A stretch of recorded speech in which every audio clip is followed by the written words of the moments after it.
This is the Everyone's Agnostic Podcast with Cass Midgley and Marie Delafont.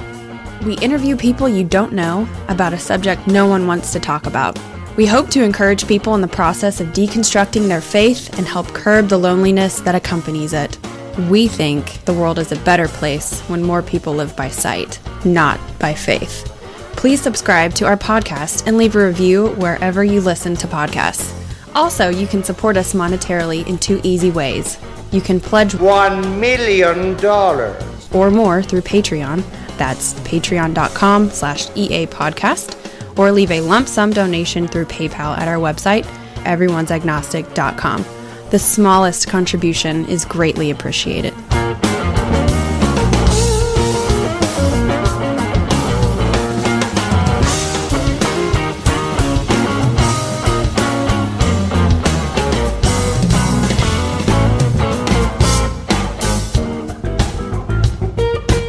So we created a show for trying to deal with the darkest of all possible timelines. It's expanded a little bit to include sort of everyone who's coping with living in a world where they feel like there's no external meaning, and who deal with problems of hopelessness and all these kind of ways. So I do think that people who are coming out of religion, who may feel like now there's this giant void in their lives and they don't know where to go, could find that our discussions of you can still be a moral person and believe that morality is real even without God, hearing folks who had the luck of not being taught all of that bullshit, right, say, look, there's this other way that you can do it, where you can still find meaning in your everyday experiences and pleasure. You can still enjoy the sublime. You can also, at the same time, not have to feel like you have to run back to the safety of a divine plan or something.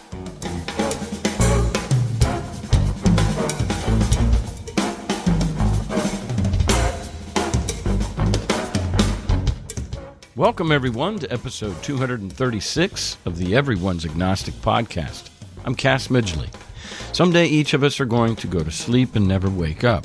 A big thanks to each and every one of our Patreon and PayPal supporters. Today, Marie Delafont and I chat with Aaron Rabinowitz and GW Rodriguez.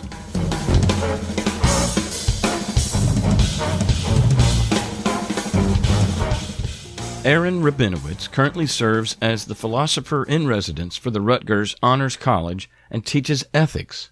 Professor Rabinowitz's research interests include developing a robust secular moral realism that allows for a satisfying sense of meaning and a life of flourishing. His teaching focus is on making philosophy accessible through the applied ethics challenges that people confront every day. As part of this work, Professor Rabinowitz co-hosts 2 philosophy podcasts, Philosophers in Space and Embrace the Void, the latter of which Marie Delafont was on as a recent guest. Both podcasts attempt to make philosophy accessible and helpful for everyone through the lenses of science fiction and existential horror. Aaron holds a BA in philosophy and drama from the University of Virginia and an MA in philosophy from Colorado State University. Our second guest and co-host with Aaron is GW Rodriguez. From his website, GWRodriguez.com, he writes, quote, "From beginning to end, I am an artist. I have had a passion for music my entire life, and it has carried me into the wonderfully expressive world of theater. I find nothing better in life than sharing my passion with other artists to create something new, to tell a story that impacts every member of humanity. I thrive on creating a cathartic experience in whatever art I am designing, so people feel what I feel. I have over 14 years of experience in theater.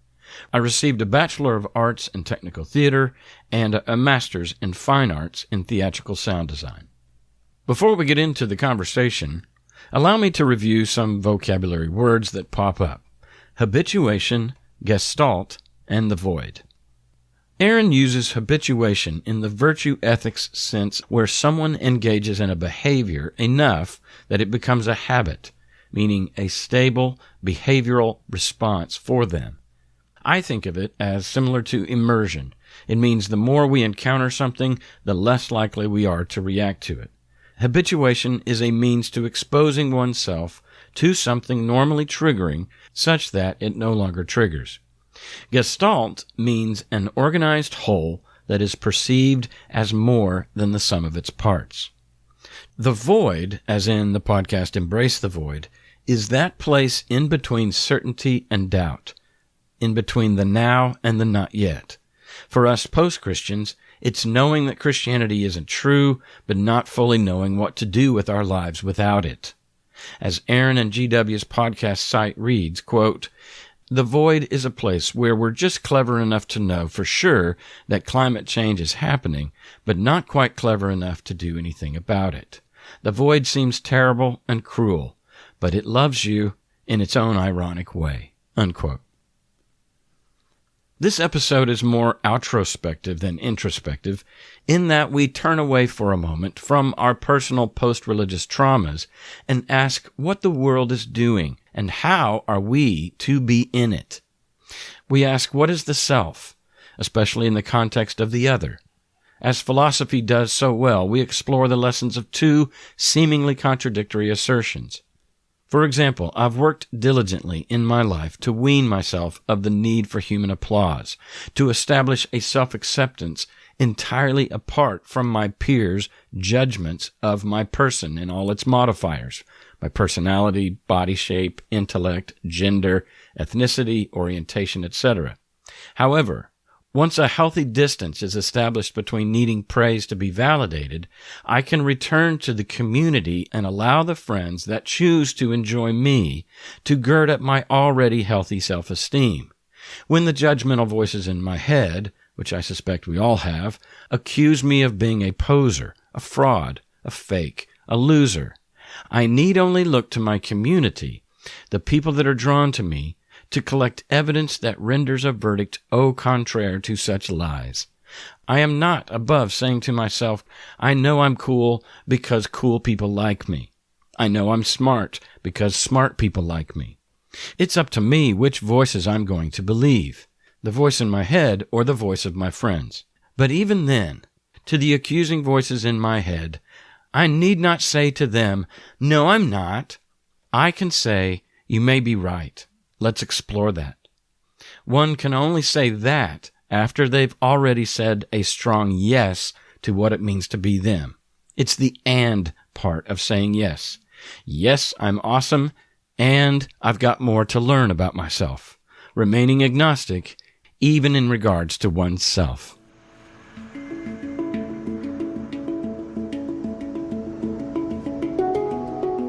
We taped this conversation on February 2nd, 2019.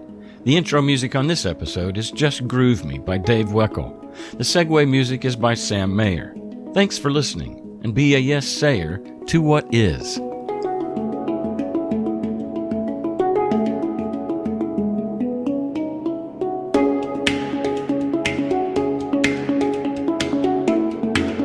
Welcome to Marie's Monologue. And a special hello to that one listener I met in Nashville a few weeks ago who told me he forwards directly to my monologues and skips everything else. I see you, fanboy. Today, I want to talk about something that maybe you've never heard of, but once I describe it to you, you'll totally get it. It's called New Relationship Energy, otherwise known as NRE. It's a term that I learned about when researching the possibility of opening my marriage in late 2016. NRE is a crazy, obsessive, maddening state of mind you feel at the beginning of a sexual and/or romantic relationship. So let's get some more specifics about what NRE can do to a person. Keep in mind, these are totally not my personal examples. Just kidding, they're all totally me. So you may want to text the person all day long, and you may start to doubt whether they actually like you or not if they don't text back right away. They seem perfect, their game is sharp, and every way they touch you, look at you, speak to you feels like the kind of attention and acceptance you've never felt in your life. And the object of your desire feels like literally the only thing that you can think about. You can't get enough of them. Their face drowns you in waves of novelty and excitement. You could stare at their picture for hours. Everything they say feels like the truth. The insight they have about you cuts you to the core and makes you feel fully understood and seen. You lose interest in reaching out to your friends or socializing, and if you do connect with them, all you can talk about is your new relationship. The smallest touch on your back can send warm sparks throughout your body. You have a desire to bare your entire soul to them. With every new disclosure you make that is received by them with understanding and compassion, you feel safer in this world. Seen. Finally. You know what I'm talking about. Maybe you didn't know what NRE is, but now that you do, you've totally been there. Maybe for some of you, it's been decades. Maybe for some of you, you're there right now. Well, I want to talk about my fear of losing NRE. I've been in about 6 committed relationships in my life, and I've noticed that NRE phase of each relationship, and I've noticed the phase that follows after. That's the time when things start to shift. You stop constantly thinking about them. You're finally able to focus at work. You find that hours go by where it suddenly dawns on you that you haven't even texted them in a while and you hadn't even thought to do so. You're finally connecting with your friends and talking about things other than your relationship. You've started to get used to your partner's touch and you don't feel those same sparks in your body anymore. You've gotten used to the sex that you have. And you've started noticing your partner's idiosyncrasies, their humanity. You're not a fan of a lot of these qualities and you find yourself resentful and annoyed at times. You start running out of things to talk about. You start thinking, boy, it'd be really nice to have a night for yourself.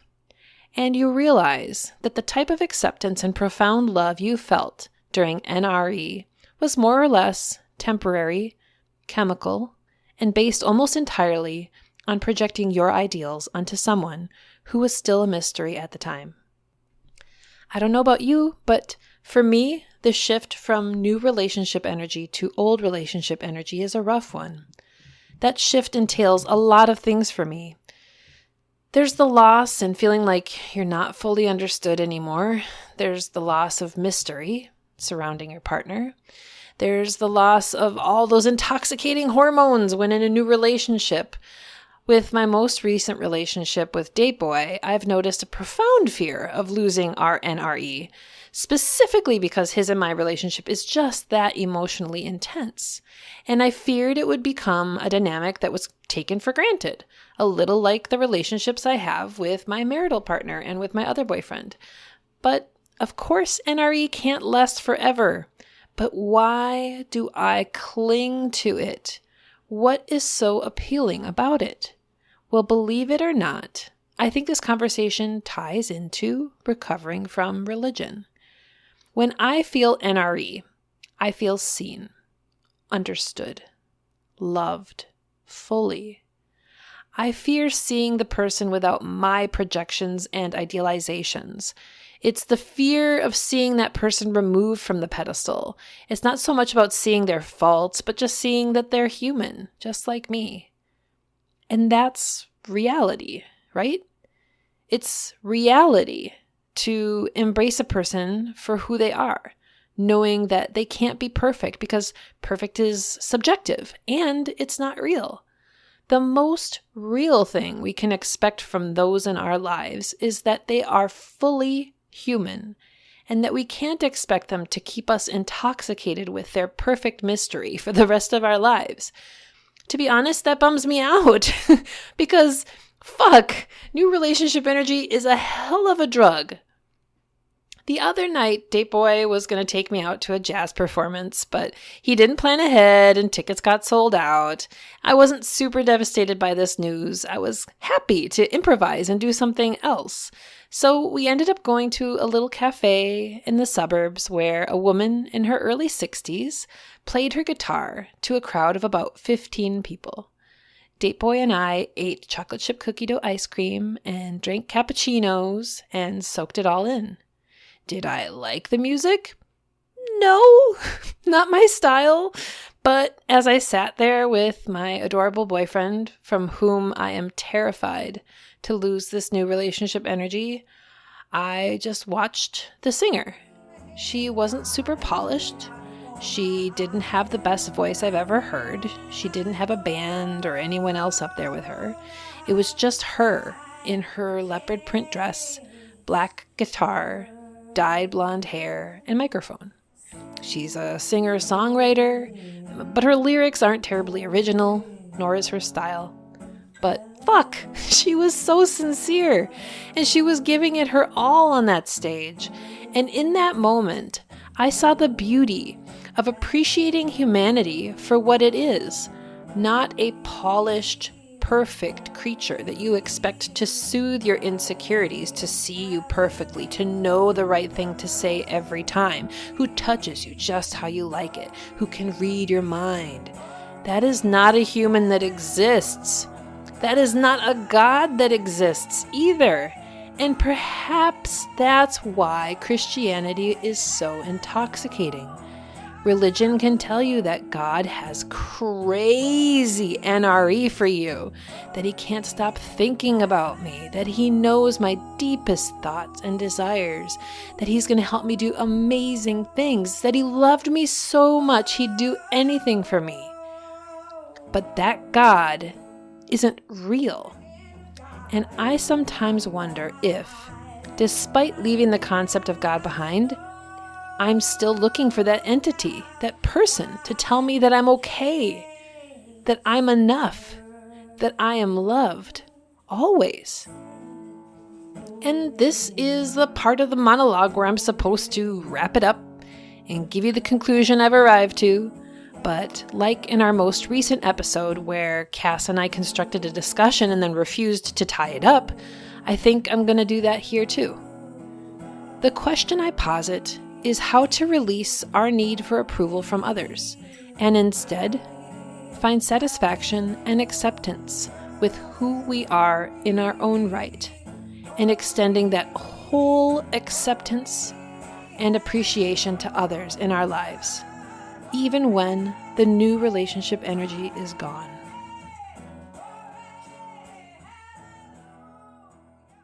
So with that, I have a few announcements for you. Earlier in March, Cass and I did a Facebook Q&A. If you still want to check it out, you can find it pinned on Facebook, Twitter, or on our YouTube channel. We had a super fucking good time, and we're definitely going to do it again. And if you've been following us on social media, you already know that we have planned our next Everyone's Agnostic retreat. The day has been set. It will be October 4th through the 6th at a cabin in the Smoky Mountains of Tennessee. At this point, if you're interested at all, email us at everyone'sagnostic@gmail.com to be added to the email list for initial planning. I also want to remind listeners that if you want to be added to the private support group on Facebook or the virtual small group that has a video chat twice a month, just email us again at everyone'sagnostic@gmail.com. And a heads up that this weekend I was the guest on the Phil Ferguson show. So go head over there and hear me and Phil have a rip-roaring good time talking about religion. And as a reminder, if you are looking for ways to say yes even harder than before, we have Say Yes to What Is stickers and magnets that you can purchase on our website, everyone'sagnostic.com. All new Patreon supporters get one free, so keep that in mind. Anything else you need from us? everyone'sagnostic@gmail.com. Follow us on Facebook, Instagram, or Twitter. And for our listeners in Germany, danke fürs Zuhören und ja zu dem, was ist. My German is so bad.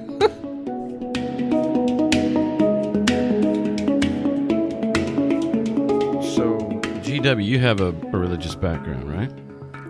No. I guess kind of. This is weird. Like, I didn't really go to church or anything when I was younger. My parents weren't really religious, and my grandmother and grandfather are Catholic, and they made us get baptized. But I grew up in a very evangelical place, which was a bizarre experience. Which is what town? Riverside, California. Oh. That's a pretty Christian town? Parts of it are. I mean, the place I grew up was very evangelical Christian. There's like so many churches, it's ridiculous. There's a famous mega church there, right? There's a couple. I mean, there's Harvest, which I think is probably one of the biggest. Well, name some of the pastors' names. Do you know? Oh, I have no idea. Yeah.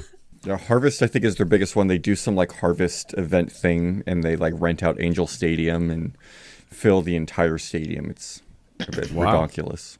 If I was going to run a cult, I'd probably avoid the word harvest. A little on the nose. So did you ever go to any of their events?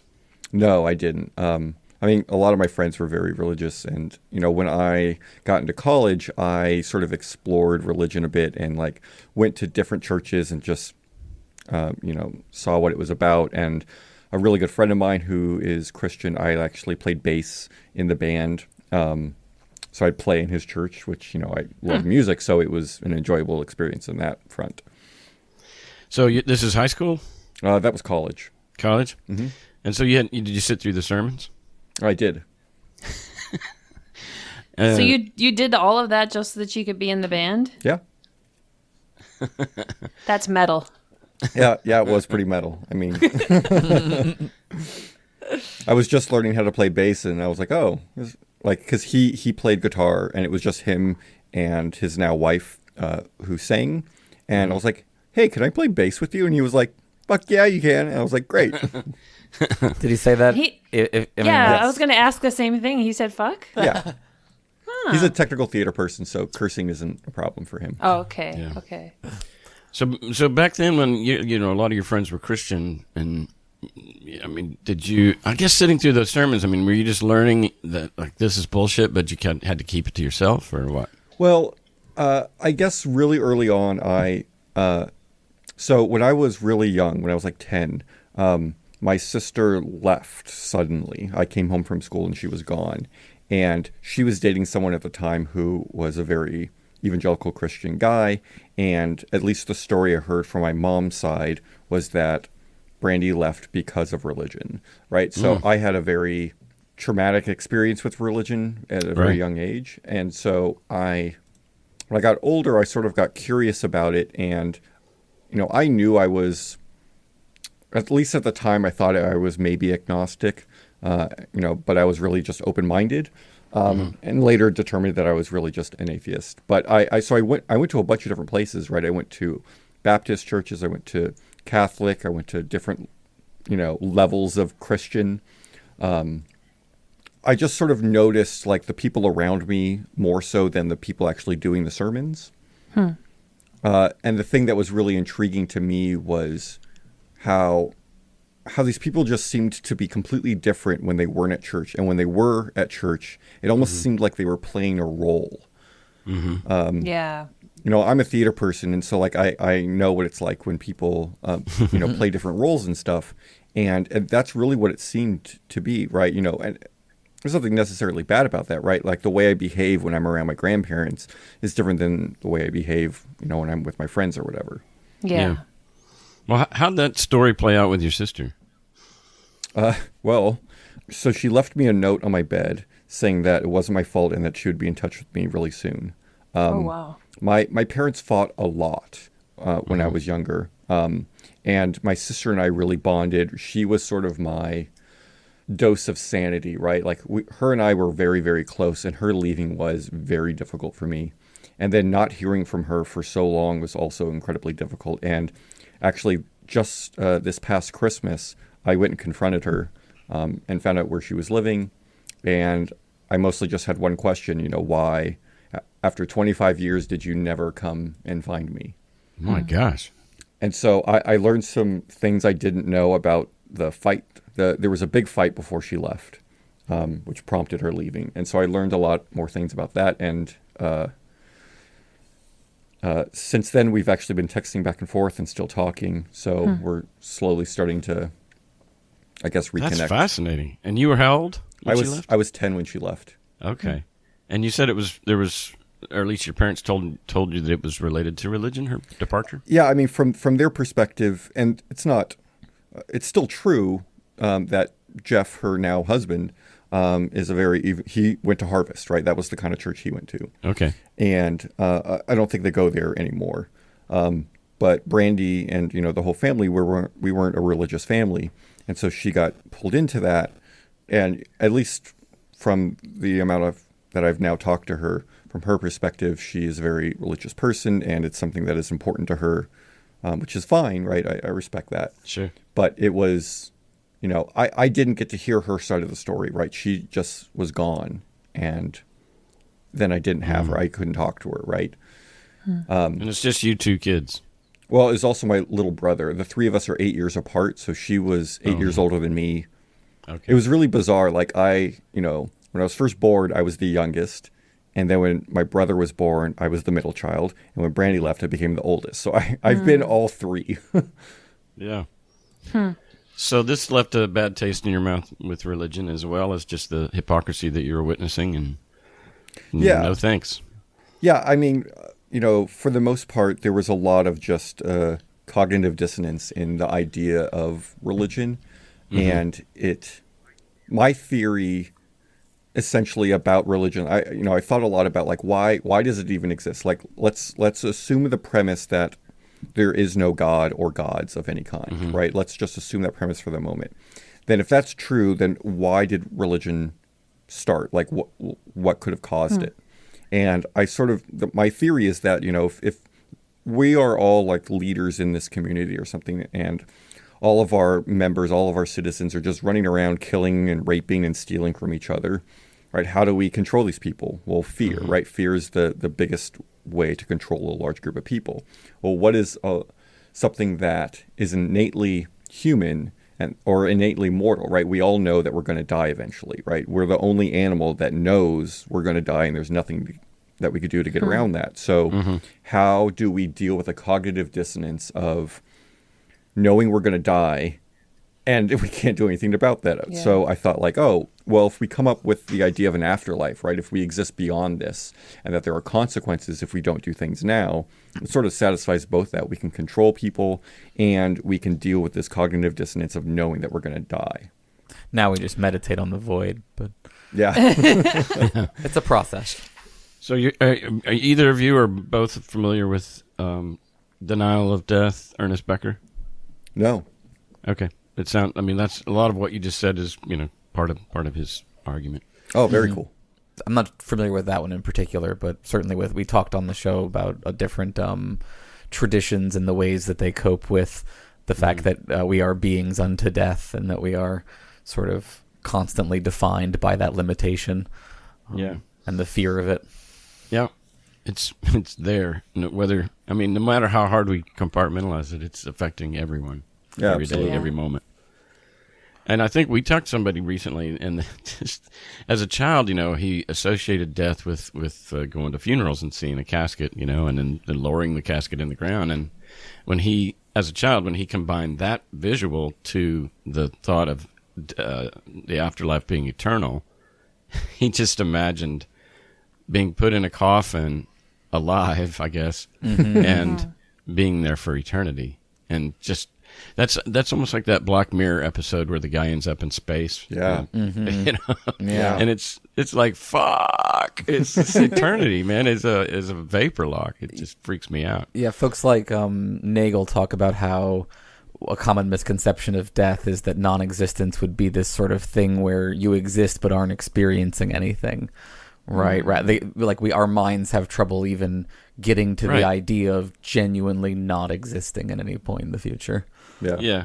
And even the closest point of reference that we have, which is pre-birth, it's hardly helpful. Well, this is how I get into a positive place about death, intellectually at least, and I find like death fascinating because I experience the split in my own mind between the philosophical and the biological, in a sense, right? Like there's the part of me that does fear mortality every time a new ache or pain emerges as I'm getting older, versus the part of me that thinks this is the ending to a story that no one ever spoils for me. Like there's no chance that anyone can tell me the way this is going to work out and have any better idea than I do. So I get to go into it as a true unknown, which I think is fascinating, but also terrifying, right? Yeah. Yeah. I recently read this book because I've also been really fascinated with death for a long time. It's called Stiff, The Curious Lives of Human Cadavers by Mary Roach. Yep, I've read that. Fantastic book. Yeah. Expand. Yeah. Oh, yeah. Sorry. Would you like to know more? Click. Thank you, Starship Troopers. So it's very much like a first person narrative kind of a thing. Mary, the author, like talks a lot about, she had this curiosity about these things which are dead bodies that we don't really acknowledge, we don't really think about, but there's so much to them. And so she explores like different traditions and the way they're used and not used in terms of like medical research, in terms of different types of rituals, in terms of burying or not burying your dead or handling the dead. It's just really fascinating how she dives into these different things. And because something for me that I've thought a lot about is, what do I want to do with what do I want done with my body once I'm dead, right? Is it, I'm very much someone who tries to be a people pleaser and tries to, find ways that reduces suffering and does the most good. And so I've struggled with, is it better to donate my organs, which could save someone's life, or would it be better to donate my body to medical research where they could do something that would maybe help develop some new technique or cure some disease? Or would it be better to donate my body to a medical learning facility of some kind where students can operate on my dead body so that they can learn how to then, save someone else's life or many people's lives in the future? Yeah. That's really intriguing to me that's what drives you, because when I think about the end of my life and what I want done with my body, yes, I want it to do good and whatever, but I also think about how I thought the place that you were going to go with that was going to be I don't care about my body, but I bet a lot of people in my life want a funeral and want closure, and that because I think a lot of our culture wants that. They want the body. And I thought that's kind of where you were going, that tension between do I present my body for these people in my life who need to see it and say goodbye, or do I just say fuck it? I know that I'm made out of matter and I should just kind of burn up or do whatever. Anyway, I thought that's where you were going to go with that. Yeah, I mean, for me, I am not my body, right? I am more than that, right? In the Plato sense, right? Aaron, maybe you can help me here. What's the ship, that ship thing? Theseus, right? The ship of Theseus, right? That idea that if you replace one plank of wood, is it still the ship? Well, yeah, of course, right? But if you replace all except one plank of wood, is it still the ship? It's well, no. So I don't know. I guess I am defined by more than just my physical being. Yeah. Oh my God, can we talk about that for a second? Because this just reminded me of earlier this week, I got hella high, and I was talking to my husband, and we were talking, and he started talking something he was saying something something, my hand. And I was your hand? What do you mean by my hand? That hand is you. Why do you use possessive language about something that is already you? I'm who is I? Who is me? Yeah. He's I am me. I'm but who is I?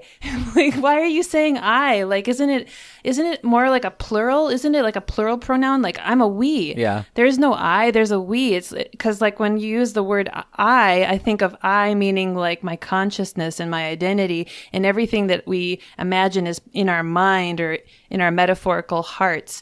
And I don't know, I've just been getting tripped up on this language around, how we identify ourselves, and the fact that we call our body parts using possessive language as if there's a part of me that owns this other part of me, when really it's all one unit. And it's just so fucking trippy.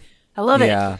What we would call the contact boundary, right? The line between the self and the other is actually a lot more malleable than you really think. So take, for example, right, imagine, what would you say if this situation happened, right? You're on the road and you're driving and someone, you get in an accident, right? Somebody runs into your car. What would you immediately think? Oh, shit. Someone hit me. Yeah, someone hit me, right? It's not someone hit my car, someone hit me. right? There's a expansion of the vision of the self out even beyond the body to this thing that you are manipulating at that moment, and that we don't until you become consciously aware of it. It's not a big deal, but like when you realize it, it's like you really do feel like it's the equivalent of if someone had punched your body when someone runs into that car that you're driving. Yeah. And what did you call that? The contact boundary. Yeah, that's the Gestalt term for it. They have a lot of really great. This is a psychology theory field group of people, right? Their response to the behavioralists who wanted to like not talk about the inner world of experience, and so the Gestaltists go the other way, and they want to talk a lot about like the phenomenal lived experiences and what's going on right now. What are you noticing in your body as you're thinking about this particular thing that is upsetting you? And they do a lot of, and they have some really cool philosophical theories about how the self and the other are both abstractions that come after the experience. That the contact boundary is, in a sense, the primary part of reality, and my sense of me is an attempt to take part of the whole and chunk it up as my side of the whole, and then everything else goes to the other side of the whole. Yeah. Can we like talk about pot for a second? Sure. And like how much it like changes, it can change your view of reality and like the self. Like for me, and I can't remember if we talked about this when I was on your show, but like when I get high, all of a sudden I have this like very, how do you say it? This understanding that my mind and my experience of my, the consciousness and the world around me, like while I think that it's like something unique, like a spiritual thing, like there's something about that experience that's outside of my body that's more magical than the cells that make up who I am. But when like I get high and I can see how my consciousness and my experience of the world around me can just shift so much, and like that I can just be in this space where like I feel loved just because of a chemical. I just feel loved. Like it's trippy, and it makes me realize how there's nothing super unique or not unique, but nothing exceptional about being conscious and like experiencing the world around us. It's just cells, and we think it's something spiritual and supernatural, but it's not. It's all biological, and it makes me feel like more of an animal, which kind of grounds me instead of thinking like I have this spirit thing that I need to cling on to that makes me afraid of death. Like that I don't want to let go of my spirit. I don't want to let go of my identity. But then once you realize, no, I'm completely biological, and even everything about the way that I experience the world is also biological and chemical. And like there's something grounding about that coming from a former fundamentalist background where I thought I had a spirit.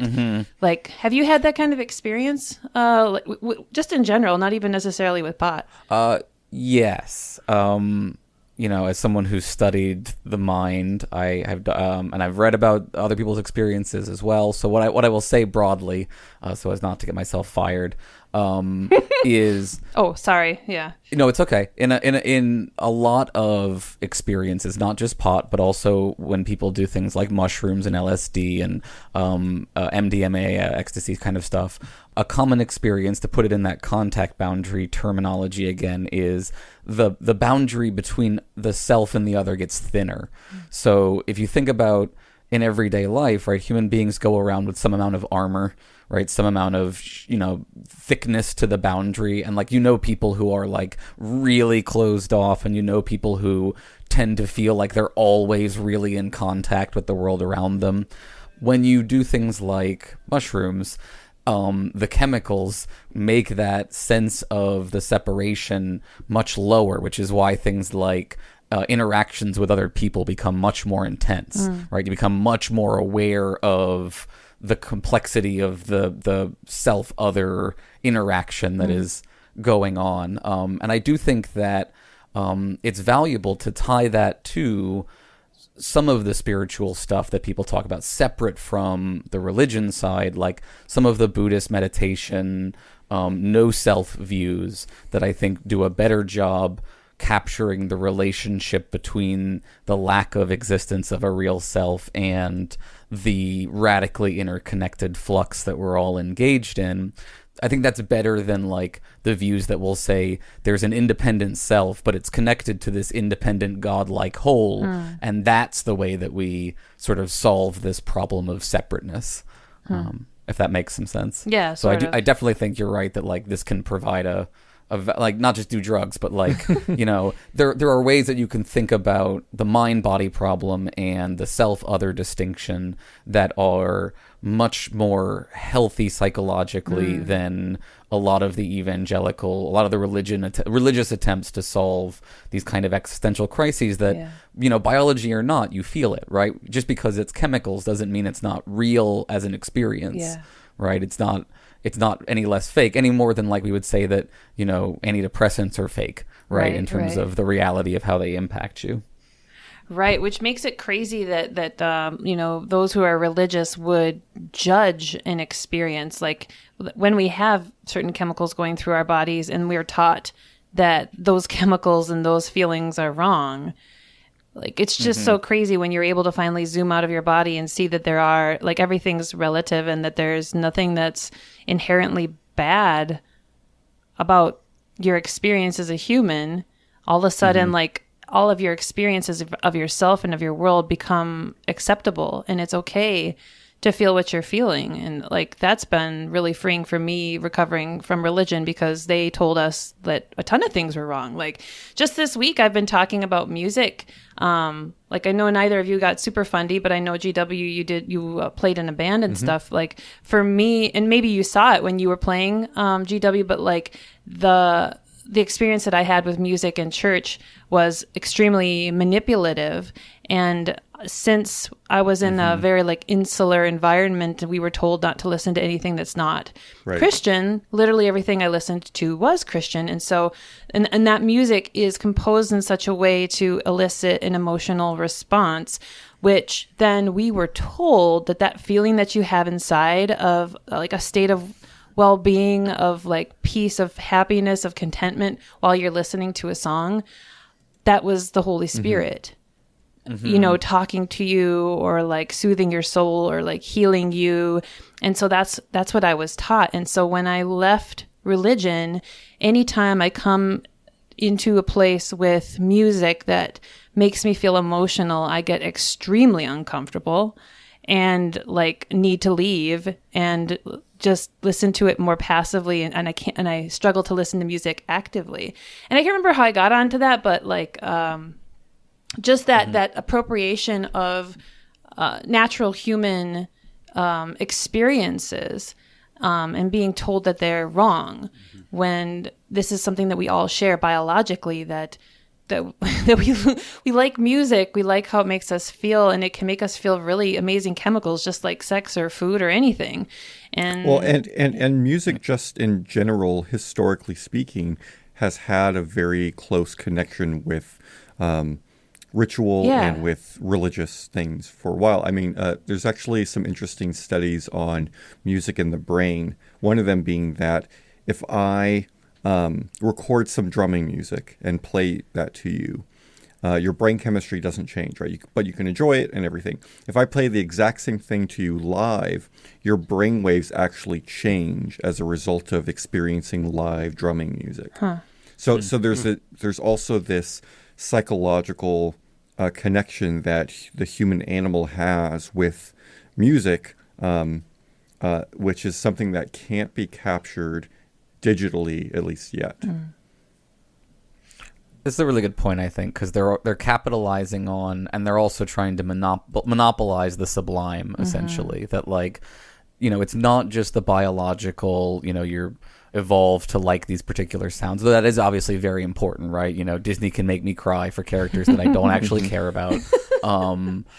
But, like, it's also just recognizing that phenomenologically, again, going back to the mental part, which does matter so much, right? It feels good. And so they want to tell you that that feeling has to be coming from a divine source, so that they can continue to control and draw all of that back into their own sort of purse, essentially, and then dole it out to you in that format.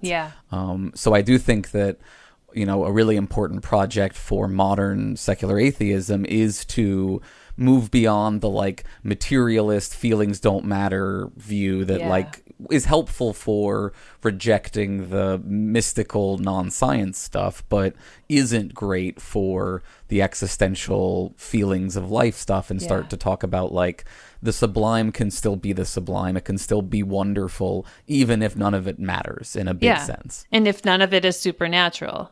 Right, exactly. And it's interesting you say that, Aaron, because then things that the church really couldn't control, things like, you know, having sex, which can have a sublime component to it, they just say, oh, sex is bad. You shouldn't do sex. Don't enjoy sex. It's only for procreation.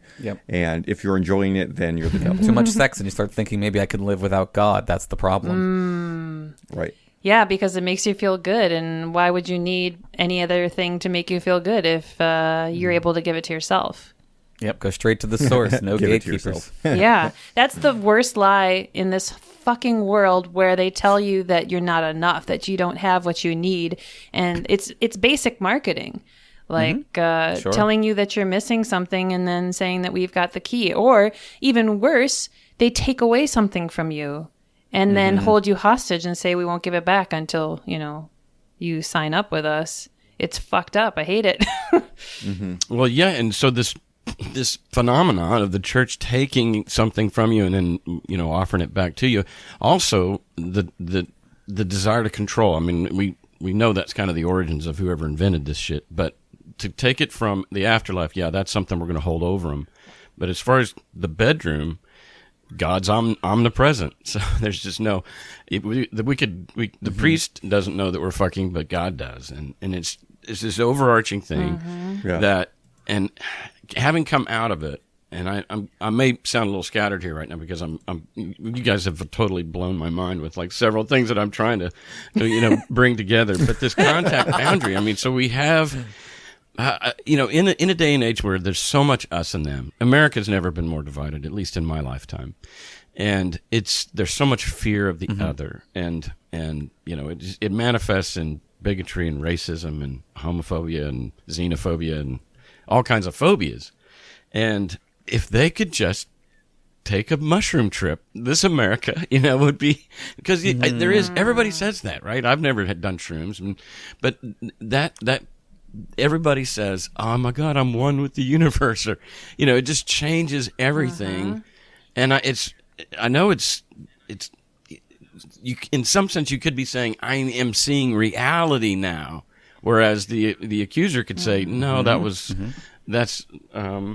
it's a hallucination and it's not real. Well, anyway, I want to somehow put mushrooms in the water in America or something, some kind of psychedelic drug, so we can realize that our contact boundary is not so scary. Yeah, I don't know if anyone's ever going to say it better than the patron saint of mushroom trips, Bill Hicks, right? Everyone's got to squeegee their third eye quite cleanly, and if you don't squeegee that third eye properly, you're just not going to see it, right? I've never heard that. And don't take mushrooms and go on the Black Dragon. That's a bad idea, right? Go to nature. Yeah, everyone. I'll send you the link to this. This is probably one of the. This was a life altering experience for me. Was watching a Bill Hicks stand up that involved this shtick about doing mushrooms and God rained down gifts of forgiveness, healing me, and I realized we're all one. So obviously they wouldn't want to sell that, because how are you going to have wars if we're all one? Fuck it, right? Yeah, exactly. Yeah. But I've always found religion to be fascinating. Ideas such as how people act on their beliefs. Pro-lifers murdering doctors. Pro-lifers murdering people. It's irony on the base level, but I like it. real basic irony, but still, you can get a hoot. It's a hoot. It's a fucking hoot. I can really kill your ass. That's what fundamentalism breeds, though. No irony. So you take the word literally. You know? Once again, I recommend a healthy dose of psilocybin mushrooms. 3 weeks ago, 2 of my friends and I went to a ranch in Fredericksburg, Texas, and took what Terrence McKenna calls a heroic dose. 5 dried grams. Let me tell you, our third eye was squeegeed quite cleanly.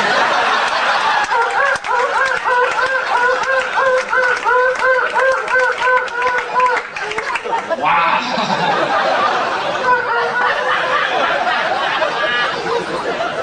I'm glad they're against the law. You know what happened when I took them? I laid in a field of green grass for 4 hours, going, my God, I love everything. The heavens parted, God looked down and rained gifts of forgiveness onto my being, healing me on every level, psychically, physically, emotionally.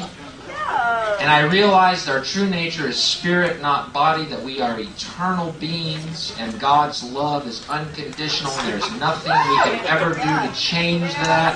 It is only our illusion that we are separate from God or that we are alone. In fact, the reality is we are one with God and He loves us. Now, if that isn't a hazard to this country, you see my point. We're going to keep building nuclear weapons. You know what I mean? What's going to happen to the arms industry when we realize we're all one? It's going to fuck up the economy. The economy that's fake anyway. This would be a real bummer, you know. You see why the government's cracking down on the idea of experiencing unconditional love. It's interesting. Isn't it interesting that 2 drugs that are legal, alcohol and cigarettes, 2 drugs that do absolutely nothing for you whatsoever, and drugs that grow naturally upon this planet, drugs that open your eyes up to make you realize how you're being fucked every day of your life. Those drugs are against the law. Wow. Coincidence? I don't know.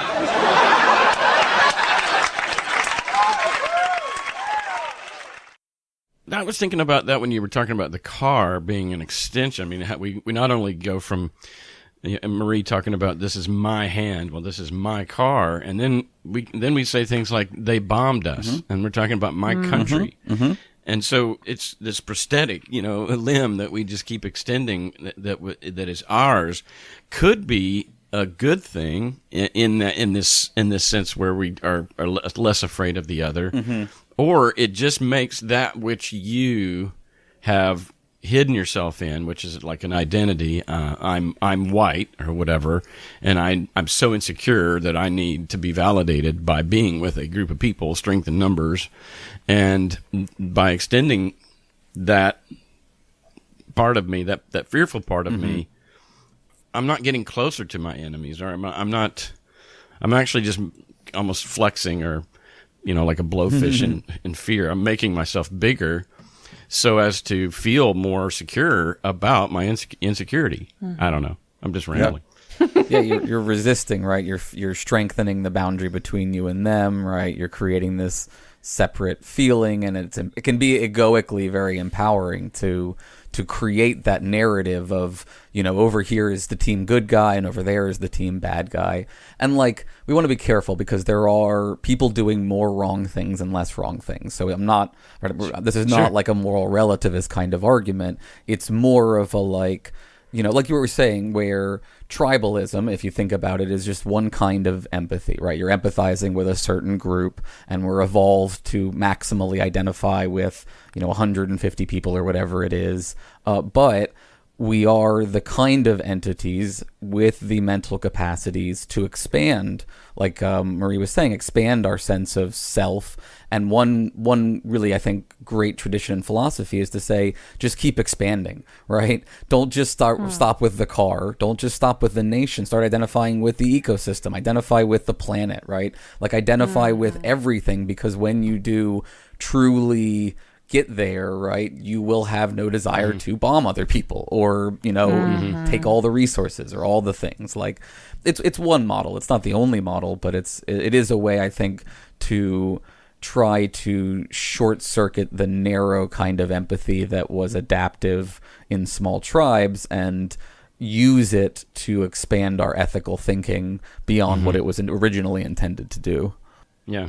Well, I'm glad you picked up on that, because that is actually what I was trying to say. Is that I think if we let that grow, then we eventually do. We're consumed into the oneness of panentheism or whatever, and yet, if that thing that we are, that prosthetic that we're attaching to ourselves and saying you hit my car, or you hit me, is a place of offense, like I already deem you a bad person, or an other, and because I need for you to be bad and to keep that alive in my perspective of you, then instead of saying, in that case, it would be you hit me, and they didn't hit you. They hit your goddamn car, which is a chunk of metal that is not you, and you have no attachment to it whatsoever. So you're actually using that car to passively aggress, this person who hit you, probably accidentally. 99 times. Why would somebody ram you? Yeah. And then when you say, they bombed us. So I'm just saying that there is a way for us to expand till it's a good thing. But if you're using that thing as an extra way to catch offense and to take offense and to keep the other evil, then it'd be the opposite effect. Yeah, it's all about what kind of narrative are you pushing, right? Is it an egoic narrative of power and struggle, or is it more like, injustice anywhere is a threat to justice everywhere kind of a way of approaching it? This is interesting. This makes me think of a show that I just watched and loved. And actually, I was really surprised that I loved it this much. It's on Netflix. It's by Conan OBrien. And I think it's called Without Borders, Without Boundaries. Have any of you seen it yet? I don't think so. Sounds familiar, but I haven't, no. Okay, so huge recommendation. And I wasn't like a Conan fan before this, so I'm not like a diehard or anything. But like he travels to a couple of countries and like gets to know the people and it's really, really funny, but there's also a lot of serious discussions. Like he goes to Mexico and talks about the wall. He talks about the relationship between the Mexicans and Americans, and he elevates the voice of the people instead of doing that, kind of white American nationalism where, I don't know, he didn't try to appropriate anything or like, I don't know, he just heard their stories. Let me go back to the original idea. Why come here? I know you've been to Cuba, I saw your program. I've been to Cuba. South Korea. I've been to South Korea. Armenia. I've been to Armenia. The solution to a lot of problems is to go and meet people and to talk to them. And the type of comedy that I do, I like to be the joke. I don't go to a country to laugh at them. I want them to laugh at me. They call me El Gato. And so I'm the one who's out of place. I'm the immigrant. Do you feel that you have to explain what's happening in the United States with Donald Trump? Yes, there are many people who voted for him for economic reasons. The people who voted for Trump voted for him for many, many, many, many, many different reasons. Not because they hate Mexico or because they hate Mexican immigrants. No, not at all. To finish with this, what do you think is your role as a comedian? How do you define yourself? I'm probably inherently a clown. I like to maybe degrade myself to make other people laugh. Yeah. I am not a political comedian. But you're doing politics now. Well, it's interesting. I mean, the fact that you're here, yes, it's a political statement. It is, but to me it's sad that I can't travel from Los Angeles to Mexico City and talk to people and not have it be overtly political. Yeah. Yes, Trump comes up, but I'm also trying to do a lot of comedy that has nothing to do with politics, that's just about the people and the culture. And I do not want it to be, if you love Trump, then you're going to hate this show, because I'm tired of that. I'm tired of the dichotomy in the United States. Two ideas can't coexist at the same time. Conan, muchas gracias. Muchas gracias. De nada. Gracias, compadre. Mi amigo. Anyway, point being, like, coming out of religion for me, I've spent at least a decade just trying to heal what was going on inside of me because of religion. And then maybe the last just couple of years, I've been able to kind of look around me and kind of see the world around me, and pot has helped me with that, obviously. But it's been difficult for me to consider the rest of the world. It's been difficult for me to get outside of myself and to care about what's happening in my city, what's happening in my state, what's happening in my country, what's happening in the world, what's happening to our environment, what's happening in the universe. And it's been very difficult for me to care because I was so injured. And but like I said, the last 2 years have been kind of a growth experience. And so I saw this show with Conan OBrien, and I tend not to read the news, like, because I don't feel like there's anything I can do about it, and it just makes me angry and sad. But he went to Israel on one of the episodes and, you know, talked to people in Israel, talked to some people in Palestine. And then he went to the top of kind of like it's not a mountain, but an elevated area. And the camera crew is up there, and you're looking out and you see kind of in the valley this big city, and they're talking about it, and it's Syria. And you can hear Conan is quiet for a while, and he's like, "What is that sound over there?" And the guards are like, "Oh, that's the Civil War." And he's just quiet for a second. He's like, I've never been next to a war before. And they let the silence just kind of play out on the film for a little bit, and you just hear it, just the machine guns. And I know that there's footage of war all over the place, but I don't know what it was about his show where he warms you up to the people of these countries and of these places, and then just shows what's happening right next door with this, you know, horrible civil war. And I don't know, like, somehow in that moment I was able to expand into Syria and to see those people as the same as me, and it really hit me hard. Yeah, I think, right, when you turn on the news, right, at this point you sort of expect to hear bad news, right? Like, It's rare that you turn on the news and it's good news, right? Because that's what drums up clicks, that's what drums up people's eyeballs, right? That's what gets them to pay their paycheck, right? So watching Conan OBrien, right, it's a funny talk show, right? And so you don't expect it, and it's then all of a sudden you're faced with this reality. Mm-hmm. So I think it's a bit of it is like a confirmation bias in terms of knowing the news is going to be giving you information about war, while Conan, you didn't have that expectation, right? And so it made you go like, hey, there's this thing that's actually happening. So I've been trying to talk with a lot of people about this exact notion you mentioned about, you know, well, there's nothing I can, and I'm not criticizing you. No, right? Yeah. There's nothing I can do about the news, and the news just makes me sad, so I'm just not going to be engaged, right?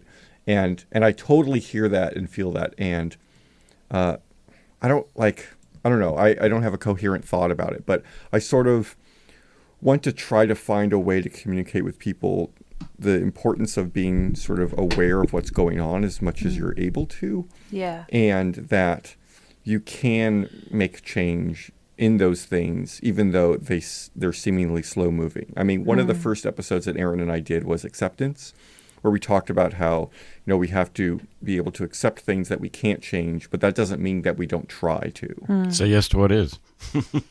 Yeah. Right. At first you accept it, right? And then we'll see if anything... I mean, the flip side of accepting is this too shall pass, right? Everything changes. This too shall pass. Nothing is permanent. A little Gandalf in there. Sometimes you sit, and sometimes you breathe, and this, you know, it goes away, right? Yeah, sometimes breathing is hard. Like, I don't know what to do with it, because, like, especially the way that the world has become so globalized now with, like, technology and the internet and stuff, that we can know what's going on anywhere, anytime. We can help anyone, and that there's all sorts of causes around the world that have their own, you know, skews, or like some are religious based with humanitarian goals, and some are strictly secular and humanitarian. And there's just so much to know. There's so much to be upset about, to be hurt about. And like, I think that this is another aside to that expansive mind, that the more you expand out and see the world, yes, you'll feel some sense of peace and unification, but also it hurts. Absolutely. Because there's so much pain out there, and Cass has talked about this before, that there's probably millions of people right now just howling in pain this very moment, and there's no God doing anything about it. And so it's hard as a humanitarian, as a secular humanist, to be aware of all this pain, to just know that there's entire cities that are being bombed right now by their own government, and to just be like, is that where I put my energy? Or do I put my energy over here? Like, there's so many people that need help, and we're the only ones that can do it. Yeah. Like, how do you, and then my passion around, like, I want to eat less meat, but who am I? Like, I don't want to eat animals anymore, but like, if I don't, is it really going to make that big of a difference? And like, so it's like, it's overwhelming, and it's hard to know which parts of these convictions of your consciousness, like, how do you handle them? How do you deal with this pain of the world, Yeah. How do you embrace the void? Oh, is that what that is then? I mean, yeah, that's what that part means. of what that is about. I mean, I think like the two things I want to say are, we can only do as much as we can do, and we shouldn't like have a paralysis of, well, if I can't affect anything, I shouldn't do anything, right? Yeah. And I think, and this is a complete tangent, but at the same time, it's one of the reasons why I've never liked Superman, because this guy can hear everything all over the world. And there's constantly people in pain or in trouble everywhere, but he still like sits down and like engages in like pretending to be a human and, writes articles for a newspaper. Then every once in a while, when he deems it to be appropriate, he'll go save someone. That's a good point. Y'all are both making great points. This is definitely the challenging flip side, and why we need to be, I think, thoughtful of how we adapt this kind of mindful, open empathy approach in a, like you said, a globalized technological information age where our ability to empathize could be become a harm if we cast that net so widely and then feel overwhelmed by it. Yeah. In ethics, there's a common objection to what's called utilitarianism, which is the Mill Bentham view that like you should maximize utility and minimize pain, right? Maximize pleasure essentially, or maximize some kind of good. And whenever you get into that kind of maximizing place with ethics, you get this thing called the demandingness objection, where it's exactly what you're describing, where it's like you feel so overwhelmed by how demanding all of this need feels, and it ends up, either it crushes you psychologically, or you give into it and sacrifice all your projects of worth, everything that's important to you, for the sake of maximizing all this well-being, in ways that you could better help others, essentially. Yeah.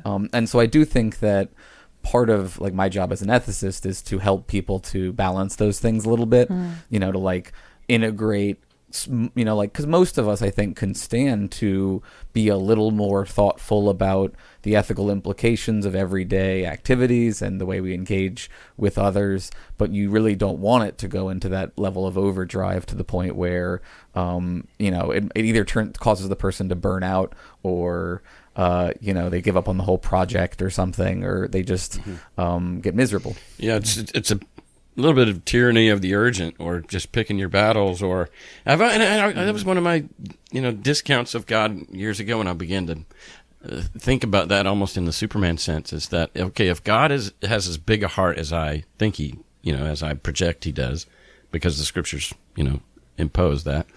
Well, certain parts of the scriptures do. Yeah, that's true. I mean, he's feeling everything. I mean, who's in more pain and has to be suicidal 24/7? Like, put me out of my misery. I mean, how could he be even slightly empathic and feel like every one of these people that are in pain are my child, or whatever? It's just, and these thoughts. I mean, we've gone from, there's several times today where you just hit a vapor lock and it's like, oh my gosh. But one of the reasons why I think we don't go here is just by that very thing. It's like, I can't think that hard. And this sounds elitist, but I mean, it happens to me all the time, and I try not to go here, but it just seems like a lot of the stupidity or a lot of the bad things that we end up doing to each other, and what created an environment where religion could thrive, like people would buy it, is like, you haven't thought this through. And I get really elitist and judgmental and condescending to what I would just, for lack of a better term, intellectual laziness. As far as, you haven't thought this through, and there's got to be a way. I mean, not there doesn't have to, but I'd like for there to be a way for ethics, if you will, and goodness to emerge from humanity that's not contingent upon intelligence. Well, so, I mean, I do think it is possible for someone who isn't especially smart to be good. Thank you. But what I do agree with what you're saying is that, like, the habituation into ethics matters, and that we're not educating people properly. And I can say this for your sake so that you don't feel so bad about being an elitist, right? Any time in ethics that you start to say anything about how some folks think that things are good but they're wrong, someone is going to accuse you of elitism. It's a minefield. And that's just the way it is. Like, unless you're willing to give into a kind of subjective, well, everyone can just believe whatever they want, like, there's always going to be someone who says, well, how come you're looking down on their way of living life, right? So you eventually just accept that everyone hates you and move on. And I think we can also look at other animals, right? Like, we see other animals express empathy and, like, save different species, right? There's plenty of videos out there of, like, one animal saving another animal who's in some sort of dire situation. I mean, not always. They go viral. And GW watches all of them. I do watch all of them. But I think that is plenty of evidence in and of itself that it is possible to have empathy, right? Really, which it sounds like what you're talking about, that is not contingent upon intelligence. That's a good point.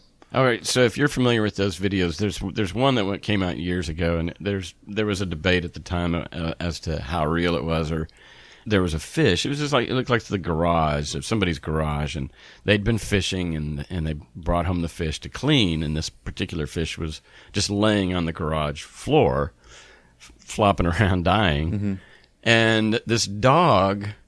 Like, there's because they brought the fish in water, so water has splashed around, so there's this puddle of water. This dog has taken his paw, and he is splashing the water onto the fish to try to keep it alive.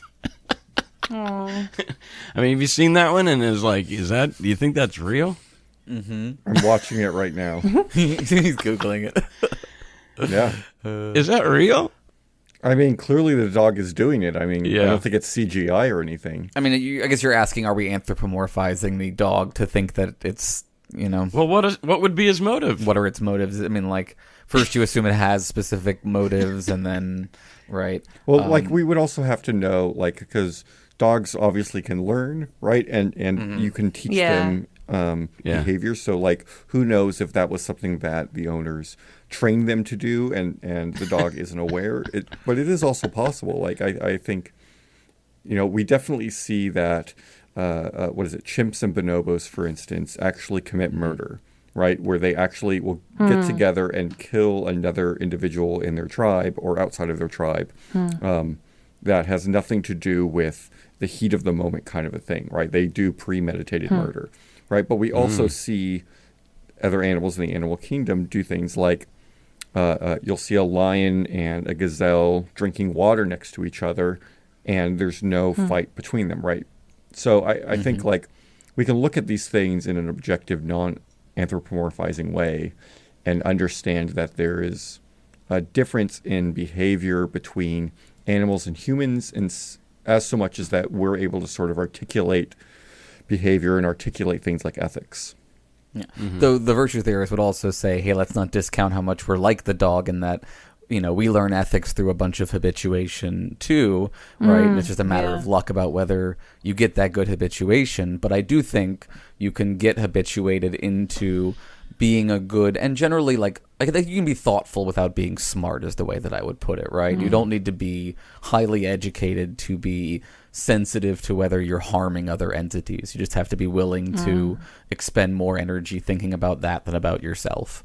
So. Yeah, we even see that in like videos of really young people, right? Like toddlers, and how they can express empathy for their brother or sister, or even to a stranger, right? There's that one really great video of that young kid just walking up to everyone in the park and just hugging them. Yeah, this makes me think about something I'd been learning as since the episode that I did with you guys. My cat did end up dying, but I'm so sorry. Yeah, sorry to hear that. Thanks, I appreciate it. I'm a little fatalist about it now that we did everything that we could, so I'm kind of at peace with it. But ultimately, like, the experience really put her and her sister in a different light for me, as I began to see them as beings that are a part of my family, that are loving, that show affectionate, behavior, that have attachment behaviors. And like, especially as we look back on their life together as Kat's sisters that spent all day together without us, like, it just kind of dawned on me after she died that they had a relationship all of their own that was not about humans or us or anything. And that they... I don't know why that just like blew my mind. I just hadn't really thought about how animals would have relationships with themselves, with each other, that had nothing to do with us. And to be fair, and this is, I'm going to be really honest, like maybe 3-4 years ago, I went and like got my nails done at like this place with some girlfriends, and I was watching another lady getting her nails done. And so the lady who was doing the nails, she was Asian in descent, Southeast Asian probably. And then the person getting her nails done, I think she was Indian. And they were just talking back and forth. Neither of them, it appeared that their first language was English, but they were talking in English and connecting. And like, there was a part of my brain that just like blew up for a second, because all of a sudden I realized that there could be conversations that that were cross-cultural, cross-language, cross-country, that didn't involve the white person. And that was when I realized that I'm really racist inside. And I probably always will be, because that's how I was raised. But just point being, what the point I was trying to get to was that this whole experience has helped me see what we call humanity in other species. Like, I don't know if we have a word for humanity the way that we usually use it, to not be exclusive to humans, but like that affection, that caring, that warmth. Yeah. Like empathy? Or like protecting, caring, loving. We use the word humane, and it's like, that's almost elitist for the human. Yeah. We're saying animals can do it too, so let's get a different word. Exactly. It's human exceptionalism, where like, and Pot, of course, has helped with this, but now I can zoom out and be like, this is a characteristic that lots of species have. Like, this affection, this caring, they care for us, they care for each other, they care for other species, and it makes me feel part of something bigger than my species. We all evolved, not all, but like a lot of us species evolved this affection, this attachment, and it makes me feel, I don't want to say one with, but like that I have a lot in common with other species, whereas like up until now, my education has been really exclusive on humanity. Very human focused, and there's something just that makes me feel so big and part of something so big that we share a lot of these characteristics that we think are so exclusive to us. Yeah, and I think something that does make humans different than the rest of the animal kingdom is we can actually engage in conversations about what we ought to do or ought not to do. While, animals, for the most part, don't engage in those sort of conversations, at least that we're aware of at this point. I think some terms that I use that are getting somewhere near what you're talking about, they're not as attractive, I'll be honest with you. They're a little dry, right? Person or self, or in the Kantian, we say an end in itself, right? We're viewing individuals as having intrinsic value, that there are sort of different ways that you can talk about And this is an important part of empathy, I think. I think when people think of empathy, mostly what they think is, I see someone else crying and now I'm crying.